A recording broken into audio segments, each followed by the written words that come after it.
محپارہ کو نہ جانے اپنے ماضی کا کون سا تلخ لمحہ یاد آیا کہ ان کا چہرہ مزید سرخ ہو گیا۔ مجھے تمہاری کسی قسم کی رائے سے کوئی فرق نہیں پڑتا، میں نے تمہیں خوش رکھنے کے لیے ہر ممکن کوشش کی ہے، تمہارے ساتھ نبھائی ہے، تمہارے سارے حقوق پورے کیے ہیں۔ اب اگر تم پھر بھی مجھ سے خوش نہیں ہو تو اس میں میرا کیا قصور ہے؟ میں اپنے رب کے سامنے سرخرو ہوں، اور انشاءاللہ میں نے آج تک تم سے کوئی بھی زیادتی نہیں کی۔ ہاں، البتہ جس کے ساتھ میں نے زیادتی کی ہے آج اسی کا میں دعویٰ کرنے والا ہوں۔ وہ عظیم شرازی نے اخبار ایک سائڈ پر رکھا اور چشمہ اتار کر آنکھیں زور سے رگڑی۔ شاید وہ بھی ماضی کے کسی بیتے لمحے کی قید میں آ چکے تھے۔ اوہ ویل ڈن عظیم، ویل ڈن۔ تو تم صرف اپنے گناہوں کے ازالے کے لیے اپنے بیٹے کو بلی کا بکرا بنانا چاہتے ہو، اور کہہ رہی ہو میں نے آج تک کسی کی حق تلفی نہیں کی؟ آخر دین کی کون سی کتابوں میں ایسا لکھا ہے کہ اپنی اولاد پر جبر کیا جائے، یعنی ان سے تن پوائنٹ پر نکاح نامے پر سائن کروائی جائے؟ بتائے مجھے۔ وہ چلائی۔ میں نے اسے کوئی بھی گن نہیں دکھائی، اس کے سامنے صرف 2 چوائس رکھی تھی، اس نے نکاح اپنی رضامندی سے کیا تھا۔ عظیم شرازی نے اپنا دفاع کیا۔ آپ اپنے بیٹے کو ہر چیز سے آگ کرنے کی دھمکی دیں گے جس میں اس نے اپنا خون پسینہ بہایا ہے، راتوں کو جاگ جاگ کر اس کمپنی کو کہاں سے کہاں تک لے گیا، ورنہ آپ کے ہاتھ میں تو ڈوب ہی رہی تھی۔ آپ نے تو اس کے پاس کوئی چوائس چھوڑی ہی نہیں، اس نے کب یہ مجبوراً یہ سب کیا ہے؟ عظیم صاحب، مہپارہ بیگم پھٹ پڑی، مجھے مت سکھاؤ مہپارہ کیا صحیح ہے کیا غلط۔ کبھی کبھی وقتی طور پر ہمیں کوئی فیصلہ غلط لگتا ہے، مگر وقت کے ساتھ ساتھ اندازہ ہو جاتا ہے کہ یہ فیصلہ کس قدر درست تھا۔ اور مجھے یقین ہے کہ عمر کو جب علیزی کی خوبیوں کا پتہ چلے گا تو وہ اس کا اسیر ہو جائے گا، اور جو تم سوچ رہی ہے نا عمر کے لیے، تو ایسا بالکل بھی نہیں ہونے دوں گا۔ تم اپنا رشتہ اپنے پاس رکھو۔ عظیم شرازی کا اشارہ جس طرف تھا مہپارہ کو تو آنکھ ہی لگی، اور ابھی تک اسی ساری میں ملبوس تھی، اور پارٹی میں جانے کا ارادہ کب کا کینسل ہو چکا تھا۔ انہیں تب سے کچھ ہوش ہی نہیں تھا وہ کیا جواب دیں گی والا اپنی بہن ستارہ بیگم کو، جن سے انہوں نے وعدہ کر رکھا تھا کہ اپنی بھانجی شہری کو عامر کی دلہن بنائیں گے۔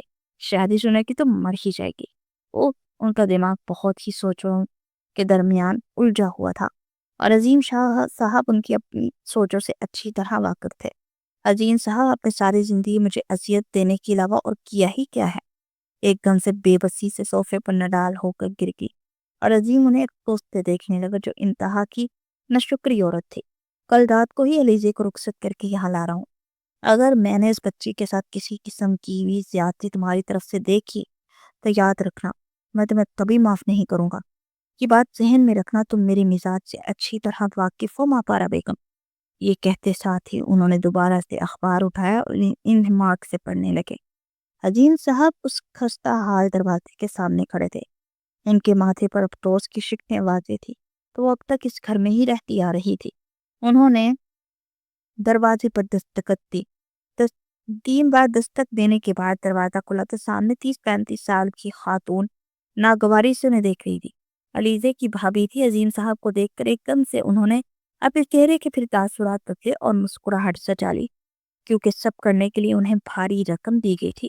ارے آپ آئیے نا، آپ باہر کیوں کھڑے ہیں؟ آپ ہم اپنے گھر بلاتے، آپ نے کی تکلف کیا ہمارے غریب خانے میں آنے کے لیے؟ میں علیزے کو لینے آیا ہوں۔ وہ اندر داخل ہوتے ہوئے گویا ہوئے، کیا اکمل بھی گھر پر ہے؟ انہوں نے علیزے کے بھائی کے متعلق پوچھا تو شکیلہ کہنے لگی، نہیں وہ تو ورکشاپ پر ہے۔ آپ کو پتا ہے غریب لوگوں کی چھٹی کہاں، کچھ ہاتھ پاؤں ماریں گے تبھی تو رات کو کھا کر سوئیں گے۔ اس نے منہ پر مسکینیت طاری کرتے ہوئے کہا تو عظیم صاحب خاموش ہو گئے۔ اگر اکمل بھی ہوتا تو اچھا ہوتا۔ خیر، میں آپ سے معذرت کرتا ہوں کہ یہ رخصتی ویسی نہیں ہوئی جیسی ہونی چاہیے۔ احمد سائد پہ چلا گیا ہے، ورنہ وہاں پر کچھ ایمرجنسی آ گئی تھی، اور مہپارہ کی بھی طبیعت خراب ہے، اس لیے میں خود ہی علیزے کو لینے آیا۔ وہ شرمندہ سے ہو کر گویا ہوا، اے ہے کوئی بات نہیں، آپ بڑے لوگ ہیں، ہماری طرف فارغ تھوڑی ہیں۔ مجھے تو خوشی ہے کہ علیزے آپ کے گھر میں آپ کی بہو بن کر جا رہی ہے۔ یقیناً وہ بہت خوش قسمت ہے، اللہ اس کے نصیب اچھے کرے۔ وہ عظیم صاحب سے نکاح کے بعد بھاری چک وصول کر چکی تھی، اسی لیے اس کے مطابق رد عمل دے رہی تھی۔ وہ پھر اندر گئی اور علیزے کو آوازیں دینے لگی۔ جب وہ باہر آئی تو اس کے ہاتھ میں ایک بیگ تھا، وہ کافی گھبرائی ہوئی لگ رہی تھی۔ عظیم صاحب نے اٹھ کر اس کے سر پر ہاتھ رکھا، میری بیٹی کیسی ہے؟ میں آپ کو لینے آیا ہوں۔ کیا آپ ریڈی ہیں؟ انہوں نے پیار سے پوچھا تو علیزے نے سر جھکا دیا۔ وقت اپنی ماں کی یاد شدت سے آئی، ایک آنسو ٹوٹ کر گالوں پر گرا۔ میں تم سے وعدہ کرتا ہوں بیٹا، تمہیں بہت اچھی زندگی دوں گا جو تم ڈیزرو کرتی ہو، بس آج سے تمہاری مشکلات کا خاتمہ سمجھو۔ انہیں نے ثقیلہ کو جو میں نے خرید نظروں سے دیکھ کر کہا، کیونکہ وہ جانتے تھے کہ وہ شروع ہی سے اپنے بھائی کی در پر بیٹھی اپنی بھابھی کے ذریعے عذاب میں مبتلا رہی ہے۔ بیٹا احمد نہیں آ سکا، وہ تھوڑا مصروف تھا، کیا تم میرے ساتھ جاؤ گی؟ انہوں نے شفقت سے پوچھا تو علیزے اپنے آنسو پوچھتے ہوئے ہاں میں سے لانے لگی، اور انہیں کیا بتاتی کہ احمد کو یہاں نہ دیکھ کر وہ کس قدر پرسکون ہے، مگر وہ کب تک پرسکون رہے گی اس بات سے ابھی تک بے خبر تھی۔ گاڑی میں بھی وہ خاموشی سے بیٹھی تھی، جو بھی باتیں کر رہے تھے عظیم صاحب کی کر رہے تھے۔ تم جانتی ہو علیزے میں تم میرے لیے کس قدر انمول، بہت قیمتی ہو، کیونکہ تم اس ماں کی بیٹی ہو جو بہت ہی زیادہ عظیم عورت تھی۔ میں نے تمہیں کبھی نہیں بتایا مگر آج بتاتا ہوں کہ تمہاری ماں کے ساتھ میرا کیا رشتہ تھا، کیونکہ اگر تم کسی کے منہ سے سنو گی تو تمہیں اچھا نہیں لگے گا، اور میں یقین کرتا ہوں کہ تم میری بات پر بھروسہ کرو گی۔ علیزے ایک دم سے نظریں جھکا کے، اگر وہ نہ بھی بتاتے تو وہ جانتی تھی کہ عظیم شیرازی اس کے اور اس کی ماں کے محسن تھے۔ اس نے اپنی ماں کے منہ سے اکثر ہی عظیم شیرازی کا ذکر بڑے احترام سے سنا تھا، بھلا وہ ان دونوں کے تعلق کو کیسے غلط سمجھ سکتی تھی؟ مگر عظیم شیرازی کی اگلی بات اسے پوری طرح سے چونکا دیا۔ علیزے میں آج تمہیں ایک حقیقت بتانا چاہتا ہوں جو میرے علاوہ کوئی نہیں جانتا۔ رہا میرا تمہاری ماں زری حیات کا تعلق تو وہ میری سوتیلی بہن تھی۔ میرے باپ آفاق شیرازی نے دوسری شادی کی تھی ایک ایسی عورت کے ساتھ جو ہمارے خاندان کی نہیں تھی، اور اس جگہ سے تعلق رکھتی تھی جہاں راتیں جاگ کر اور دن سو کر گزارے جاتے تھے۔ شاید تم بھی اس حقیقت سے واقف نہیں ہو، اور تمہیں بتانے کا مقصد یہ ہرگز نہیں ہے کہ تم زری کی بیٹی ہونے پر شرمندہ ہو جاؤ، کیونکہ زری کا قصور صرف اتنا ہے کہ وہ جہاں آرا یعنی میری سوتیلی ماں کی بیٹی تھی، جن سے میرے باپ نے شادی کی، مگر وہ شاید بزدل تھے، عشق کرنا تو جانتے تھے مگر جہاں آرا کو سوائے اپنے نام کے اور کچھ نہ دے سکے، انہیں اپنے خاندان میں عزت اور مرتبہ اور بیوی کو رتبہ نہ دلا سکے۔ یوں وہ بے شمار وقت مجھے اپنی سوتیلی ماں کے بارے میں بتایا تھا، اور کہا تھا کہ ان کی ایک بیٹی بھی ہے جن کا نام زری ہے۔ میں اس وقت صرف 20 سال کا تھا۔ میرے باپ خود تو چل بسے، مگر میں اپنی سوتیلی بہن کا راز میرے کندھوں پر ڈال دیا، اور مجھ سے وعدہ بھی لیا کہ میں ان کی حقیقت امی جان کو نہ بتاؤں۔ وہ نہیں چاہتے تھے کہ میری ماں ان کے مرنے کے بعد ان سے کوئی بھی بدگمانی پال لے، یوں میں نے ان کا راز اب تک اپنے سینے میں دفن کر لیا ہے۔ امی کو کبھی بھی نہ بتا سکا کہ ان کی ایک سوتن بھی ہے، جس کی ایک عدد بیٹی بھی ہے۔ میں نے زری کو تلاش کیا، وہ مجھے مل گئی اور بہت برے حالوں میں تھی۔ اس نے مجھے بتایا کہ اس کے ہاں جہاں آرا اپنے شوہر کی جدائی کے غم میں چل بسی۔ میرے باپ نے انہیں رہنے کا جو ٹھکانہ دیا تھا وہ زری کے شوہر نے جوئے میں ہار دیا۔ اس وقت تم بہت چھوٹی تھی، صرف 6 ماہ کی، اور اکمل 2 سال کا۔ میں نے اپنی بہن کو وہاں سے کہیں اور شفٹ کر دیا، کیونکہ تمہارے باپ نشے میں جب گھر آتا تو زری کو بہت مارتا تھا، اور مجھ سے اپنی بہن کی حالت برداشت نہیں ہوتی تھی۔ میں نے تم لوگوں کو ظالم انسان کے چنگل سے عطاب کر دیا، مگر میرا کوئی احسان نہیں تھا، کیونکہ میں جو بھی اپنی بہن کے لیے کر رہا تھا یہ تمہارے لیے کر رہا تھا، وہ اس کے بدلے میں کچھ بھی نہیں ہے جو تم لوگوں سے چھین لی گئی، اس سے میرا کوئی بھی احسان مت سمجھنا۔ میری بچی، زرین نے مرنے کے وقت مجھ سے وعدہ لیا تھا کہ میں تمہارا خیال رکھوں گا، کیونکہ تم بہت سادہ اور معصوم تھی۔ اکبر نے تو اپنا گھر بسا لیا تھا، مگر تم اکیلی تھی۔ اپنی ماں کے مرنے کے بعد تو بالکل ہی ٹوٹ گئی تھی، اور یہ مت سمجھنا کہ اپنے بیٹے کے ساتھ تمہارا نکاح کر کے میں صرف تمہاری ذمہ داری سے آزاد ہو رہا، کیونکہ میں تمہیں بوجھ نہیں سمجھتا۔ اور رہا معاملہ احمد کا تو اسے تم سے بہتر کوئی نہیں ملے گا۔ میں نے اپنے بیٹے کے لیے صرف بہترین کا انتخاب کیا ہے۔ احمد بہت اچھا لڑکا ہے، دل کا برا نہیں ہے، اسے سچی محبت کی تلاش ہے، تم ہی اسے دے سکتی ہو اور اس کی ذات کا ادھورا پن دور کر سکتی ہو۔ میں چاہتا ہوں تمہارے لیے کوئی بھی اچھا لڑکا تلاش کر سکتا تھا، مگر اپنے بیٹے سے زیادہ مجھے کسی پر بھروسہ نہیں ہے۔ وہ تمہارے لیے بہت اچھا ثابت ہوگا، بس وقت لگے گا۔ اور عظیم صاحب کا ہر انکشاف سن کر جیسے وہ سن ہو چکی تھی، تو یہ وجہ تھی کہ وہ اس قدر مہربان تھے، کسی سائے کی طرح اس کے ماں کے اوپر رہتے تھے اور اسے کبھی بھی باپ کی کمی محسوس نہ ہونے دی۔ انہوں نے گاڑی پوچھ میں روکی، سفر تمام ہوا، اور علیزے اس بات سے واقف نہ تھی کہ سفر تو ابھی شروع ہوا ہے، جو سراسر کانٹوں بھرا ہے، کیونکہ احمد کی سنگت اس کے لیے کانٹوں پر چلنے کے مترادف تھی۔ اس نے فون پر تو کہہ دیا تھا کہ آپ اپنے تیر ازما لیں، مگر حقیقت میں اس کی تیر چہنا کون سا آسان تھا۔ اس نے کانپتے ہاتھوں سے دروازہ کھولا اور باہر آئی۔ اسے کوئی خوشفہمی نہیں تھی کہ اس کے استقبال پر پھولوں کی بارش کی جائے گی، کیونکہ سوائے عظیم صاحب کے اتنے کا سے کوئی بھی خوش نہیں تھا۔ عظیم اسے لیے لاؤنج میں داخل ہوئے۔ ان کا چہرہ خوشی سے ہمکنار تھا، شاید آج وہ اپنے سپرش سے سبکدوش ہو چکے تھے۔ ماں پارا، ارے نیچے آؤ، دیکھو تو صحیح، تمہاری بہو آئی ہے، اس کا استقبال نہیں کرو گی؟ وہ اپنی بیوی کو آوازیں دینے لگے جو اپنے کمرے سے نمودار ہوئی اور خوخار نظروں سے علیسی کو دیکھنے لگی، مگر عظیم صاحب کے سامنے وہ کچھ نہ بولی۔ جی جی تشریف رکھیں۔ علیسی صاحب اسے اپنا ہی گھر سمجھے، بلکہ یہ آپ ہی کا گھر ہے، ہم تو بس غلام ہیں یہاں کے، اصل مالک تو آپ ہے۔ وہ طنز کے تیر برسانے لگی۔ علیسی کو اپنا سانس رکتا ہوا محسوس ہوا۔ پہلے اپنی بھابھی کی باتیں ہر وقت سنتی تھی اور یہاں ماں پارا نے وہ کمی پوری کرتی تھی، مگر وہ نہیں جانتی تھی کہ ماں پارا بیگم کے دماغ میں کیا چل رہا ہے، کس حد تک نقصان پہنچا سکتی ہے۔ ارے بیگم، آپ ہی بڑی ناشکری ہیں، دیکھ غلام تو ہم ہیں آپ کے۔ وہ قدم قدم چلتے ماں پارا کے پہلو میں کھڑے ہو گئے اور محبت سے ساتھ لگا لیا۔ ان سے ملو علی سے بیٹے، یہ ہے ماں پارا، اس گھر کی اور عظیم شیرازی کے دل کی ملکہ۔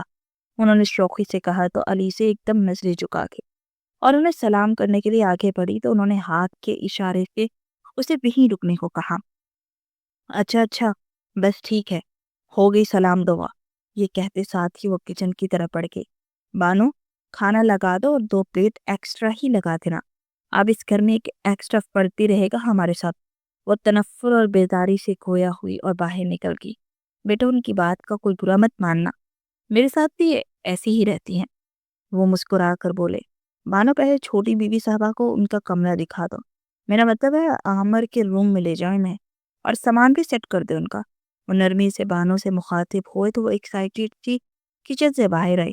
علیزے کی ہی ہم عمر نظر آنے والی بانو نے پوری پتیکی نکال کر اسے سلام کیا۔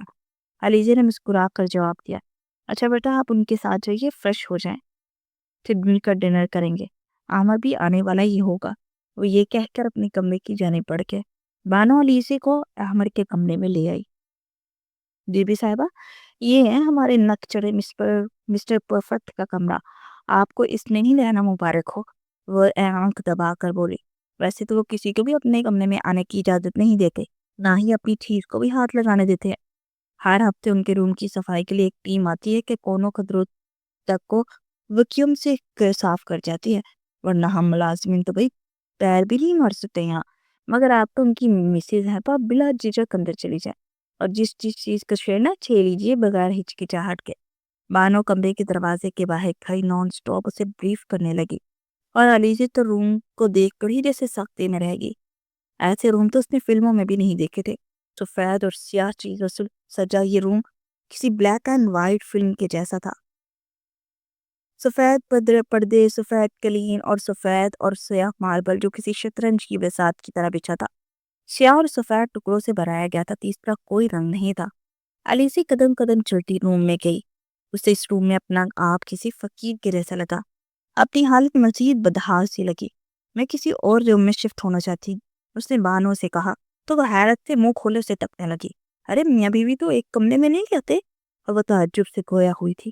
اسے کیا بتاتی کہ اس کی زندگی اس شطرنج کی بساط جیسی ہے اور وہ عمر کے لیے صرف ایک مہرہ ہے جسے وہ جب چاہے مات دے سکتا ہے اور شطرنج کے کھیل سے باہر کر سکتا ہے۔ اچھا تم جاؤ، وہ نرمی سے بولی تو بانو دروازے سے ہی پلٹ گئے۔ علیزے نے ایک ٹھنڈی گہری سانس بھری۔ کمرہ کافی کوشادہ تھا اور اوپر والے فلور پر تھا، بالکنی سے نیچے لاؤن کا منظر تھا، اور وہ کمرے کا تفصیلی جائزہ لے رہی تھی۔ جو ہوگا دیکھا جائے گا، یہ سوچ کر اس نے اپنا سامان نکالا، رنگ برنگے چند جوڑے جو وہ ساتھ لائی تھی اس نے بیٹھ کے ایک سائڈ پر رکھ دی اور خود واش روم چلی گئی۔ واش روم میں ہر چیز نفاست سے سجی تھی اور روف شاور کے نیچے ایک سائڈ پر اسٹائلش سا باتھ ٹب رکھا تھا، اور نہ جانے کون کون سی بوتل میں کیا کیا بھرا تھا، تو سمجھ ہی نہیں آئی کہ کون سی شیمپو ہے اور ہینڈ واش کون سا ہے اور منہ کس سے دھونا ہے، مگر وہ اپنی سمجھ کے مطابق ہی ان کو استعمال کرنے لگی۔ احمد ابھی واپس آیا تھا کہ بانو نے اسے پانی دیتے مسکرا کر دیکھا۔